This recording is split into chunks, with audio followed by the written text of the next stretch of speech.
In 1985, the average American family spent about 5 hours a day watching television, which adds up to 35 hours a week and 1,082 hours a year. If you do the math, that equals 75 full days each year doing nothing but watching TV. That kind of seems like a lot. But wait a minute, this is 2020. And there's a reason we're feeling bombarded by all the bad news and endless information. Because that was 35 years ago, before the internet and before iPhones. I'm David Fiorazzo, and this is Christ and Culture.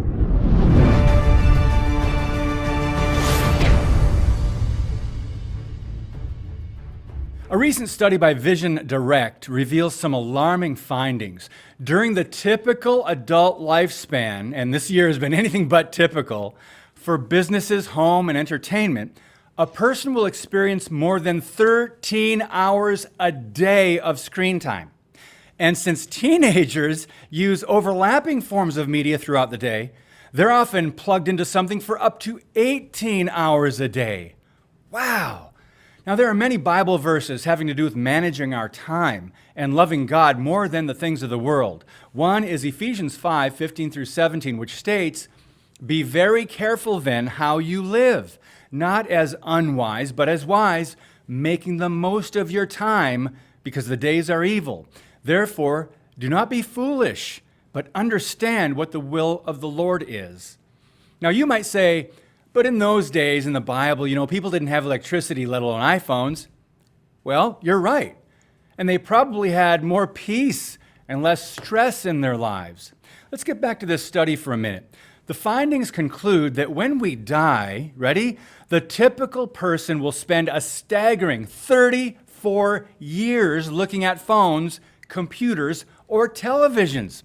Now, we were already glued to some form of technology or communication before coronavirus. So now, screen times have spiked even higher. With all the, quote, safer at home propaganda and public ordinances, there are fewer opportunities to get out of the house and get to school, sporting events, concerts, work, and even to church for activities. There are major concerns about our health with our sedentary lifestyle and our mental health already, but what about our eyes, for example? People admit that screens are straining their eyes. But get this, just 40% said they rarely stop to give their eyes a rest. Today's kids often spend more time on their devices without breaks.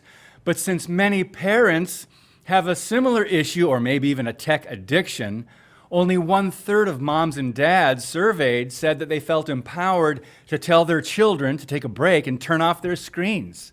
It's a dilemma. Now, I think we could all use a break from the noise and distractions of the day. So, for help with your kids, Focus on the Family has a parent's guide to screen time during coronavirus. There's practical advice on how to set boundaries regarding devices and some suggestions on what to do instead. Also, here are some quick tips that we can do today to at least rest our eyes. Ready? Follow the 20-20-20 rule. Vision Direct recommends that for every 20 minutes on a device, look away from the screen for 20 seconds and look at something that's 20 feet away. Your eyes will thank you. But there's a bigger problem with how technology affects our overall health. God simply didn't wire us to bear the burdens of the world's evil. With the 24/7 news cycle and some kind of bad news taking place in some part of the world every day, even every hour, our awareness of these things can weigh us down. It's enough to worry about your family's immediate concerns and about your own community. We weren't supposed to carry and respond to so many other burdens. Now, technology is a huge blessing and often helps us, but it also creates issues with people's mental, emotional, and spiritual health. In a thought-provoking article at Stand to Reason, Alan Schleman notes that because of the internet and social media, technology has given us front-row seats to practically every event, tragedy, and evil act that happens in any part of the planet. That's not something that we are created to handle. So no matter where it happens, he says, we see it. It's like we're everywhere. Finite humans, though, are not God.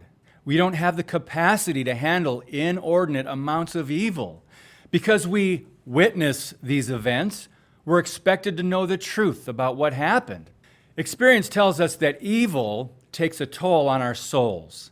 Only God is all-knowing and capable of handling the world's cares, which is why the Bible teaches us not to conform to this world and be overcome by evil. We are to overcome evil with good.